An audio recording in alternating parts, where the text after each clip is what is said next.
राज्यातील 29 महानगरपालिकांच्या महापौर पदाच्या आरक्षणाची अधिकृत सोडत आज मंत्रालयात काढली जाईल.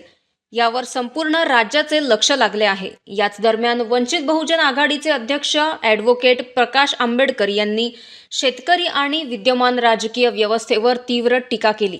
शेतकऱ्यांना भावनिक मुद्द्यांवर मतदान न करता विकासावर लक्ष केंद्रित करण्याचे आवाहन त्यांनी केले.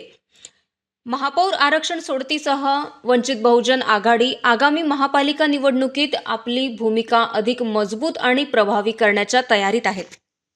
आपल्याला असताना तांदूळ असेल, गहू असेल, जे दर दिवशी आपण खातो, भाजीपाला आपण दर दिवशी खातो, याचे रेट्स जे आहेत ते सरकार ठरवते. बरोबर आहे. Minimum price. शहरात बाजारपेठ आहे, मान्य आहे मला, पण शहरात हा सगळा माल आल्यानंतर त्याचा भाव काय असतो?